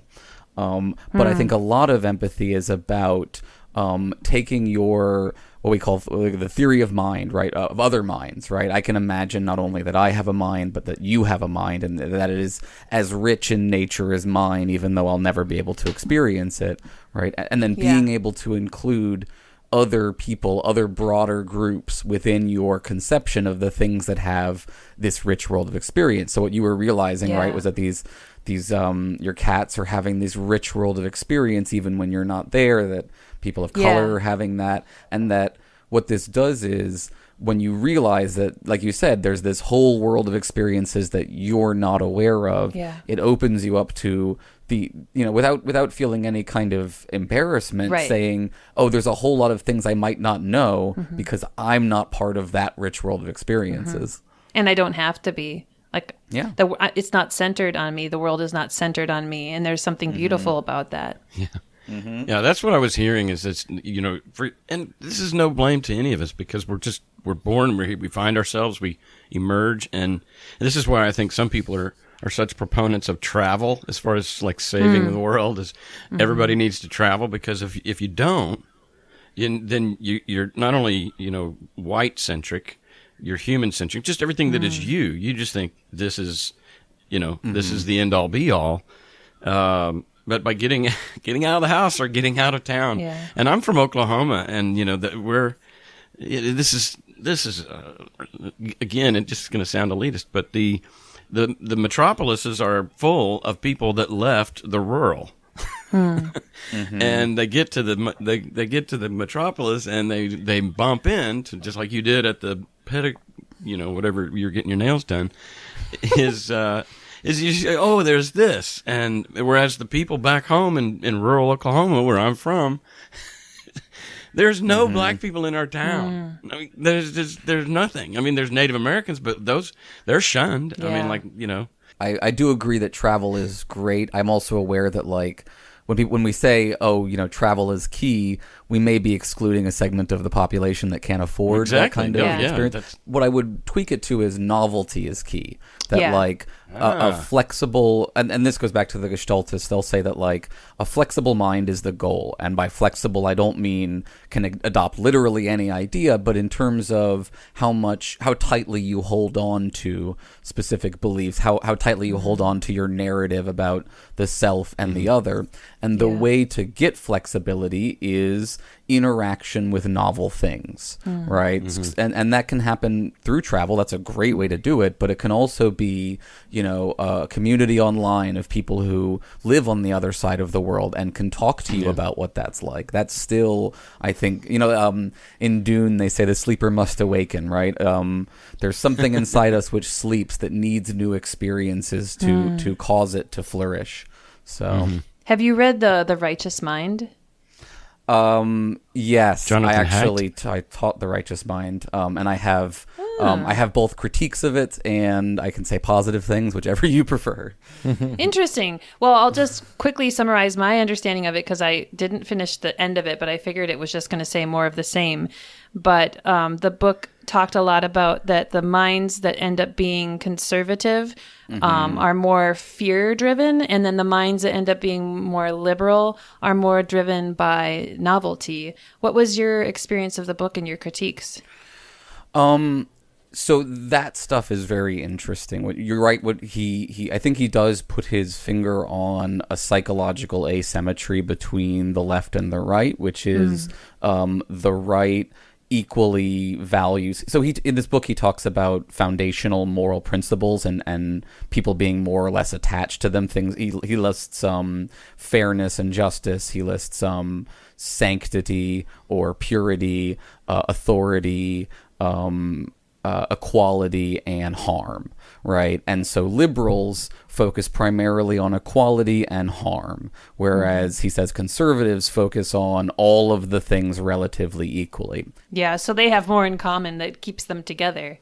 Right, and I think that's probably true, but I think, like Joshua Green's arguments in Moral Tribes, I think his analysis is better than Haidt's about what's going on here, right? What's really happening is liberals have so this is where I critique Haidt. Haidt says liberals have a defective moral palate because they don't care about authority and purity and sanctity to the same degree, right? They, at minimum, can't communicate as well with the right, but also I think he sort of believes they're missing something important, whereas I think those damn libtards. Right, whereas I think liberals, especially atheists, should say, no, what we realized was authority and purity and sanctity and these kinds of things were a means to an end, never an end in themselves. They were there to secure equality and reduce harm. Those are the things that truly matter. And a few other things like freedom and autonomy and stuff. I think the liberal ethics is actually broader than he paints it. But I think he's wrong in thinking that the liberals are defective. I think it's actually the conservatives are, in a sense, somewhat defective because they're putting the cart before the horse, right? They're privileging the means as an end in itself, and they're sort of holding it up even when it causes harm. So, for example, thinking that we need to stay pure with regard to sexuality, right, leads, like you experienced, to a lot of harm. But they think that harm is justified because you get that trade-off in terms of purity, and I think that's just bad ethical calculus.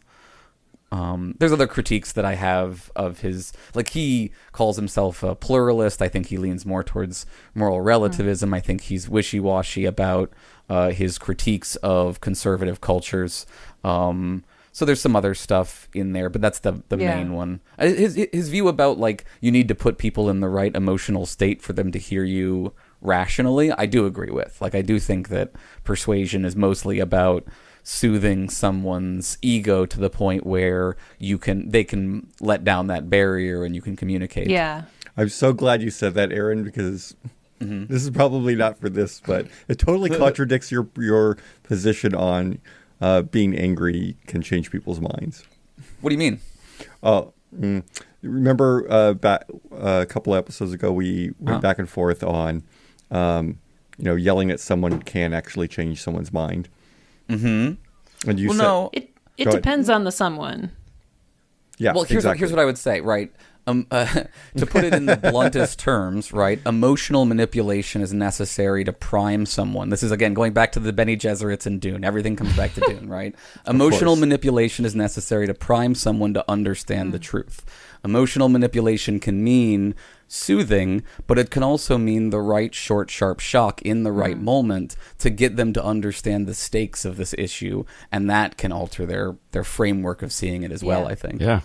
Well, I think Fox News is proof of that, even though it's, that's the addicted version. Yeah, that's the lying right? version. That's the manipulative propaganda version. Yeah. To be riled up. And I think, when we were going back to Marie, you're talking about just, I can't stomach the news and it drags me down. And so I just try to avoid it or whatever. There is that place where, and I had family that I felt like this really met their need, is that they're I think that, I don't know, I am nothing but a fucking elitist on this episode. Everything I say is so condescending because they have no life and they don't feel important. And then when they don't feel smart, and the television story, the news anchor is telling them something that gets them all riled up and now they're on fire, they're mad. And that in itself, the feeling of that emotion, almost like a teenager cutting themselves, is at least I can feel something now. It's not mine. It didn't originate with me. I barely understand what the guy just said, but now I'm pissed and it feels good. Mm-hmm. And that's interesting. It makes me think about religion and how that was their mode of operations, like that, to emotionally manipulate people to see their truth.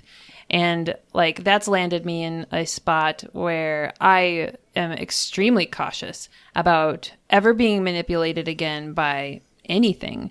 And so that makes me wary of groups of people who are getting together because they all have something in common. I am very wary of them. I'm wary of large groups that are all looking one direction, like at a concert or something. I'm like, you guys are, I don't know. It just freaks me out. It's kind of a tangent here, but I don't know. Just this conversation brought that up for me, that I'm very distrustful of ever being manipulated again. So I'm stubborn. So Cass knows this, but when I met Cass in October and we had a retreat for the Everyone's Agnostic listeners and former guests, we just rented out this cabin in East Tennessee, and we all hung out together. But I hadn't met anyone before, and we all had this one thing in common, that we liked listening to this guy talk to other people about deconstructing their faith. And so I landed myself into this cabin, which felt a whole fucking lot like a church retreat.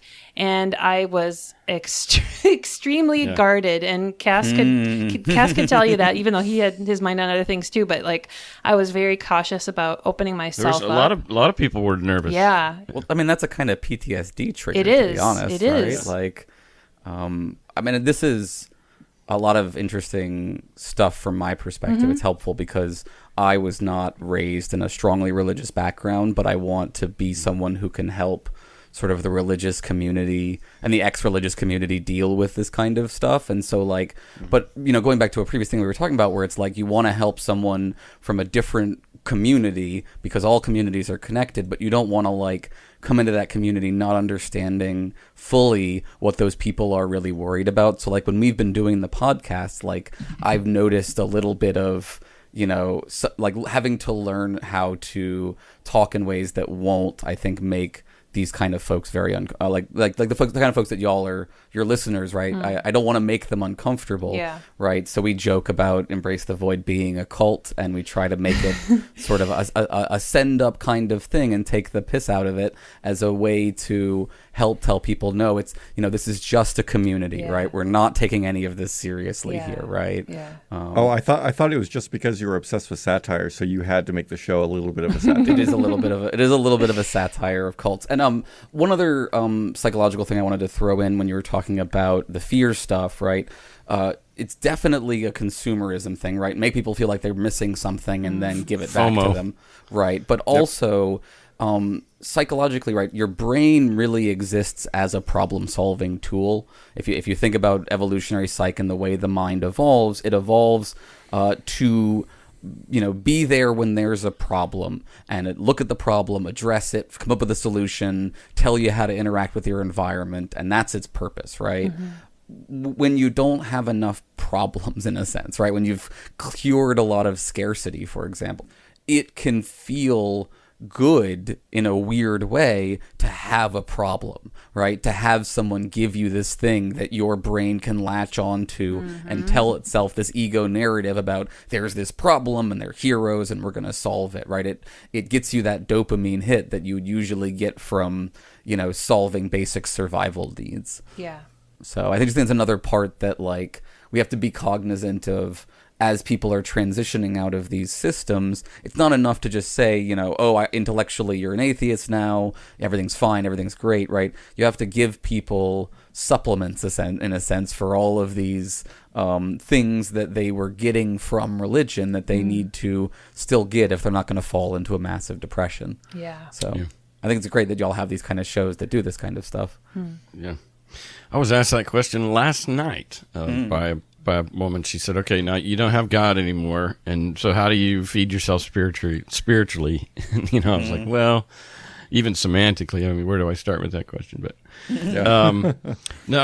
so let's give me an example of what a typical episode. I know you guys have 2 podcasts, but what is, you just mentioned that, our listeners are people that are recovering from religion, and they're basically feeling alone, maybe even crazy. And so by listening to other people's stories on our show, it kind of girds up their confidence and appeases some of that loneliness. And anyway, so how could our listeners be served by, the type of stuff that you're doing?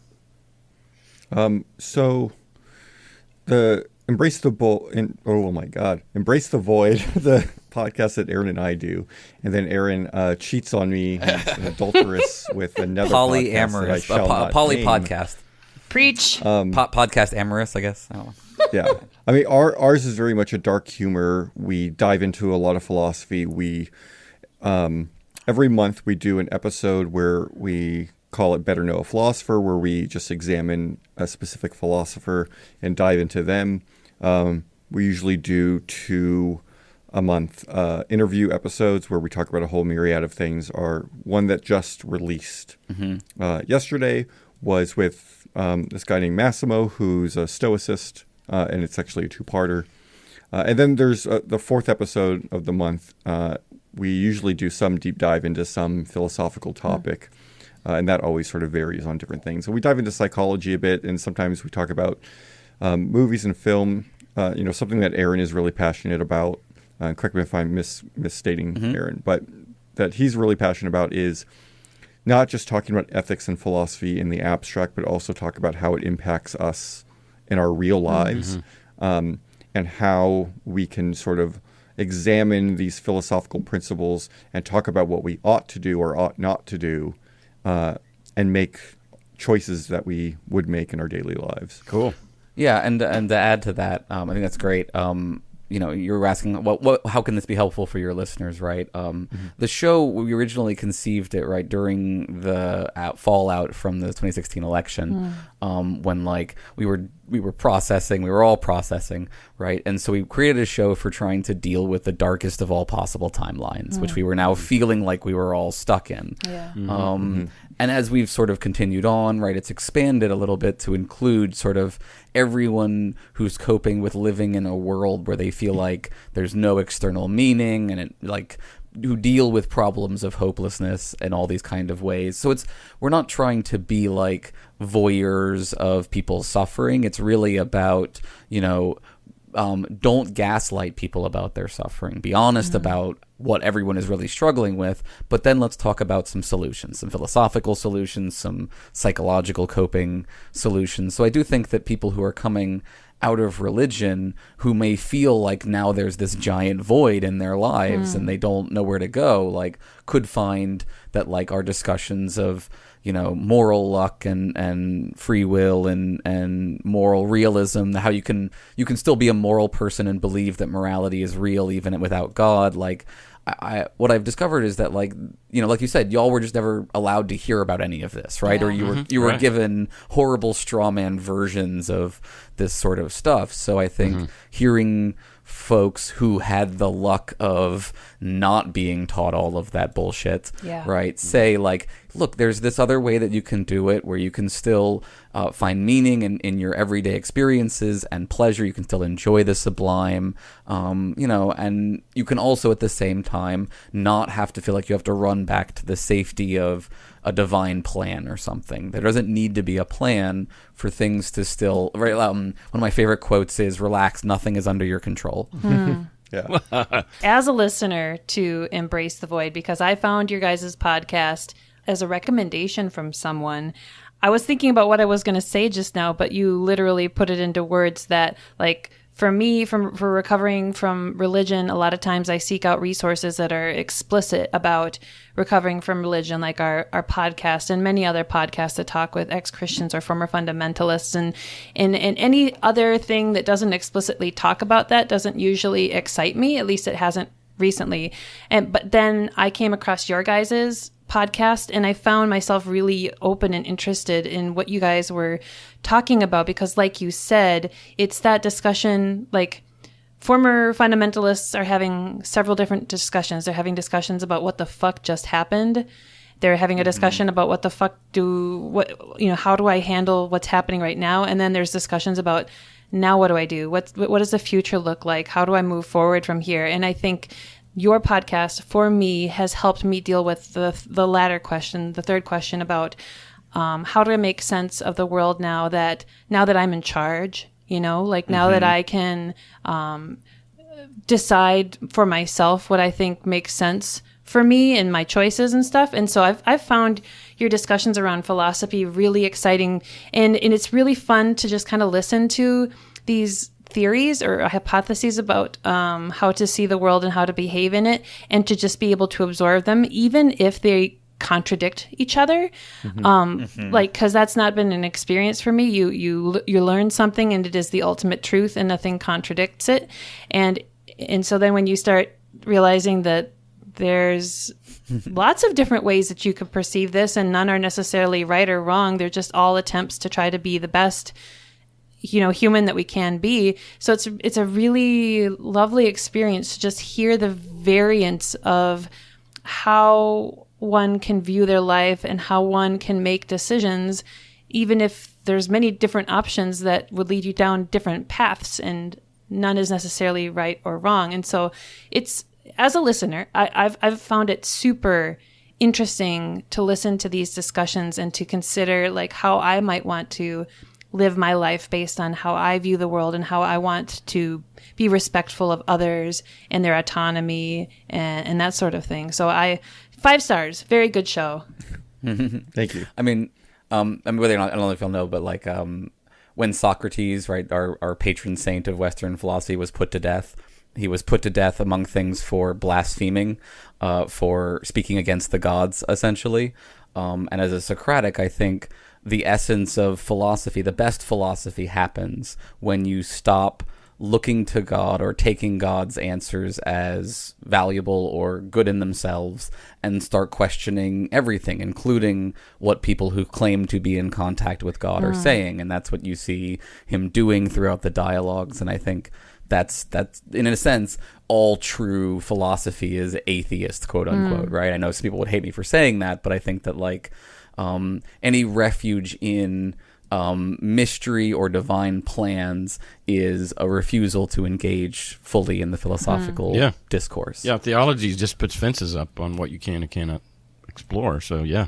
Yeah. And I feel bad saying it. Like, I mean, they're doing good. I mean, they are doing logical work. You can find, philosophy happening in theology schools. My first wife was a theologian. So, like, I don't want to say that they're not doing philosophy. I want to say that the philosophy that I think is most important has as one of its key elements this kind of rejection of on high authority answers to questions. Well, that's like saying if somebody, their car never leaves their town. We're not saying that car doesn't work and drive around and function, and it just won't leave town. So there's places that you know what I'm saying. They can't go, and that's all I'm saying is the freedom. You're such an elitist, Cass. Yeah, I know. It just keeps showing up. I got a couple of questions as we come into the home stretch. Are either of you vegetarian or vegan? I am not. That's funny that you ask. You set us questions, and you asked for something unique about yourself. I'm quite the opposite. I can't eat vegetables. What?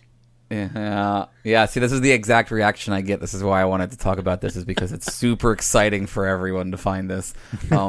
Since I was a small child, I have a really strong gag reflex to eating vegetables. I throw up if I try to eat them, and I have not been able to overcome it for the most part. I've managed to get a little better with like pureeing certain things into a soup or something and managing to do that, but I just can't like crunch down. It's mostly a texture thing, to be honest, like the texture of vegetables, and it weirds me out so badly. That's me in seafood. Oh yeah. Same here. Oh, wow. That's the most mind-blowing thing I can say in the whole time that we've been here. It's not a medical thing. It's just a texture thing. Yeah, I say I can't do it. People are like, what do you mean can't? Yeah. Right? And what I mean is, you don't want me to try to eat vegetables at your dinner table. It will go poorly for everyone involved. This is that kid, that this is, in a way, this is like Arrested Development or something, because we give kids a break at the table because they're like, I don't like the texture, but it just followed you into how old are you? Well, see, and it's not even like, everyone assumes, right, oh, you just didn't like it, and so you've made up this thing, right? This is the most judged eating disorder of all time, right? Like, if you say you refuse to eat any other food besides vegetables, there is at least some segment of the population that is on board with you. Yeah, they grant you that, but not veggies. Everyone is like, oh, come on. You just don't want to eat them. Be honest. No sympathy for this. Finish your carrots, Aaron. Yeah. No. Yeah. since before I can remember. Wow. Yeah, for me, I'm a meat eater, and when I was really young, I was incredibly picky. I mean, there was only like half a dozen things I would actually eat. And as I got older, I have slowly expanded. I mean, I didn't have chicken until I was in college. So like it wasn't until grad school that I started eating broccoli. So I've slowly been expanding, but it's still sort of like, I don't know, terrifies me to try new food. Like it just makes me anxious. I don't know, like it's difficult for me. Like I would definitely like to go vegetarian purely for the climate ramifications of, cows and all that kind of thing. So I would like to do that, but it's a very, very slow process for me. Yeah. I don't know if I told you, but I tried to start reducing how much meat I'm eating this year, and I've wanted to be a vegetarian for a really long time, but I by default am a black and white thinker, and was just like, nah, there's no way I can do it. It's just gonna be too much work, and it's gonna just like activate an eating disorder that I have, but then I talked to someone, they're like, you could just like try reducing, maybe, like if it's easy, like if you're out at a restaurant and you need to order something, maybe just consider trying one of those black bean burgers and see what you think of it. And that's one whole meal that you didn't eat meat for, and like a new kind of food that you exposed yourself to. One of the things I did to help was a couple years ago, I did Blue Apron. What's that? Right. So it's like a meal service where they send you like packaged meals for like, I think it's 3 meals per week. And they're now officially your patrons because the two of you did that shtick. They're going to now send you ad revenue. That's fine. Probably. Like every other podcast in the universe. Yeah, but it basically they give you all of the ingredients you need to cook the thing with instructions and whatnot. So A, it was a fun experience to cook new food.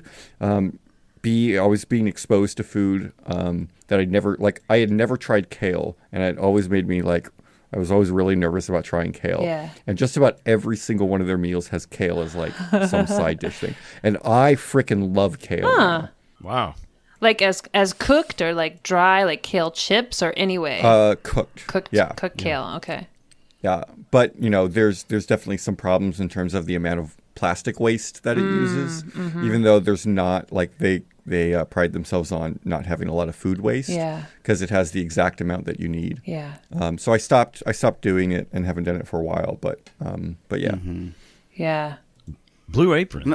Blue Apron. That's all right. Yeah, they sponsor everybody. It seems like. Yeah. Well, I guess if we're all chiming in, I'm an omnivore. I try to eat healthy. My wife tries to feed me healthy and protect me from myself. But every now and then I slip out the back door and go to McDonald's. It's especially bad for me because I'm like probably the only one of 5 ethicists left in the world who hasn't bought into the Peter Singer vegetarian argument at this point. So like, I can't eat anything at any of the philosophy department functions, so yeah, it's a little challenging. Right. I wish it were otherwise. Yeah. Well, what it brings up is how judgment seeps in so many different places, because this whole live and let live, real free. Yeah, you like what you like, and do no harm, and we're all good to go, and just the least judgmental position. So, like, even with like homophobia or something, and getting to a place where it's like, oh, they like what they like, I like what I like, and this ne'er the two shall bother each other. And yet, when it comes to food, if somebody says, whatever, they say something about I like this or I don't like that.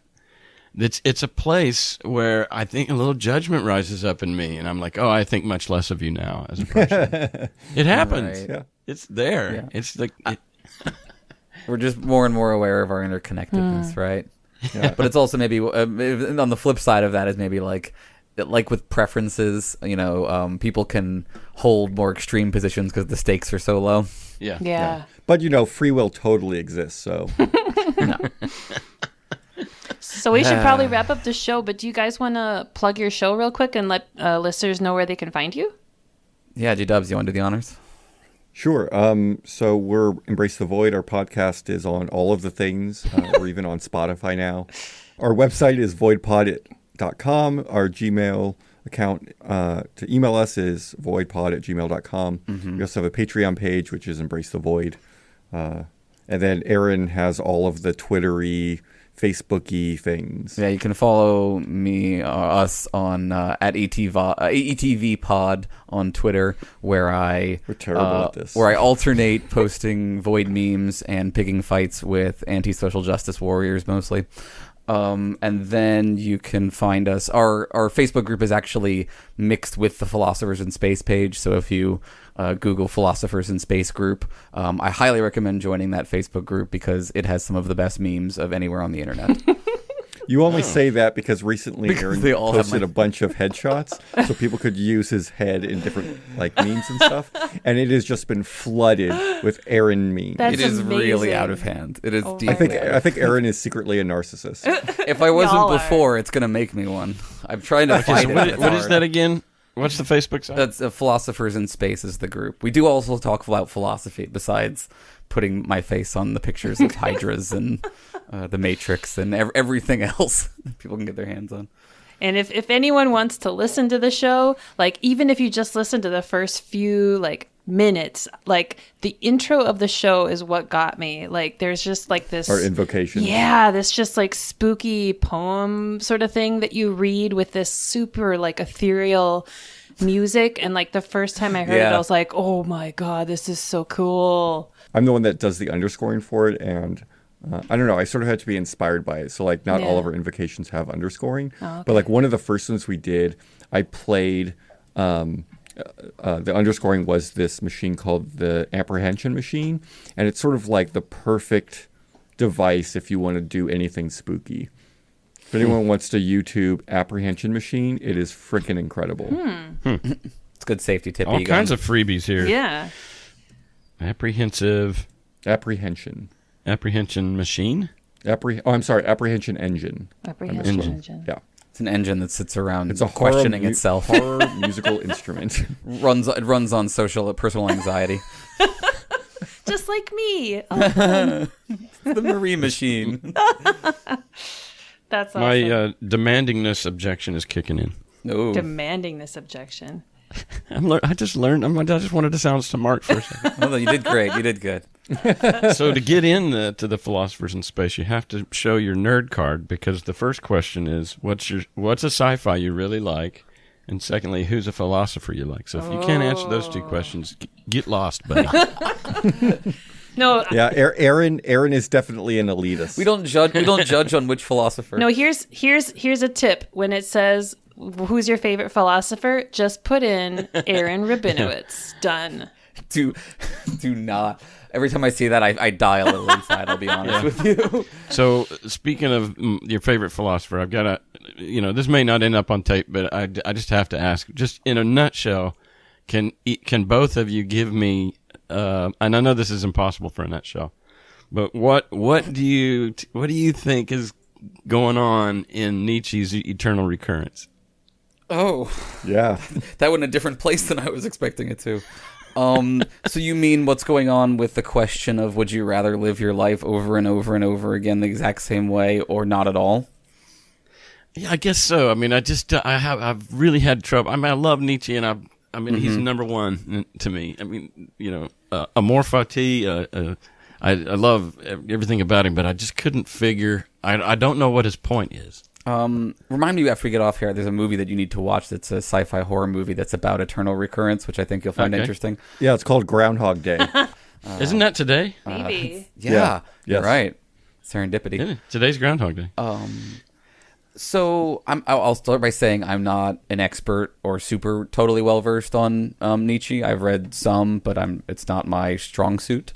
But as an existentialist kind of leaning individual, how I interpret that idea is you should live your moment, live every life, live every moment of your life, and put it that way, live every moment of your life with a kind of radical acceptance again, but not like an acceptance that goes beyond that to a point of brazen acceptance, really, of everything that happens, both good and bad, in your life, and that it reminds me of things like Stranger in a Strange Land, right? That you cherish and grok the positive as well as the negative, or the Slaughterhouse-Five, right? The aliens who can see through all of time, but they choose to look at the tragic experiences too. That like a true individual doesn't shirk from the pain and doesn't view it as enough to overwhelm the value of the pleasure of, even if you led a hard life, of having experience at all. Okay. I guess that's my interpretation. Cool. Yeah. What do you think, G-Dubs? To answer that, I will quote one of my favorite movies of all time that few people have seen, Out Cold. Zach Galifianakis, he says, "No regrets, that's my motto." Yeah. And everyone Wang Chung tonight. But no, like honestly, like I guess I've always tried to live my life without regret. That doesn't mean I don't make mistakes, but I try to do the best I can with the information I have. Yeah. And not to dwell on the past, right? Yeah. And I can also quote Kung Fu Panda here about the present is a gift. Yeah. There is no good news or bad news, only news. Oh, that is bad news. Such a good movie. Pretty much my worldview. You know, Aaron, we should do a whole episode on Kung Fu Panda. We should. It's a great Taoist movie. It's my actually God. the turtle in that is one of my favorite Taoist characters of all time. Well, I get and I'm encouraged that good philosophy doesn't occur in a vacuum. And you guys, I love how much pop culture you pull in and borrow and insert. Yeah. So it's really been fun. Honestly, this was recreational for me, and a good way for me to get up and overcome my hangover. Good. Glad to help. Yeah, it was great to be here.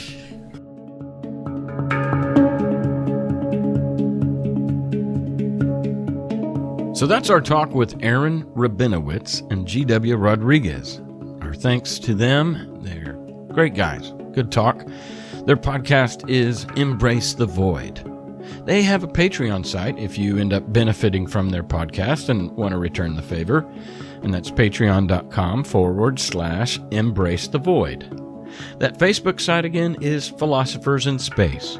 And I think Aaron was on a recent thing with Ryan Bell and the Life After God org over there. Hope you enjoyed that talk. I love you, and we'll talk again in 2 weeks. Peace.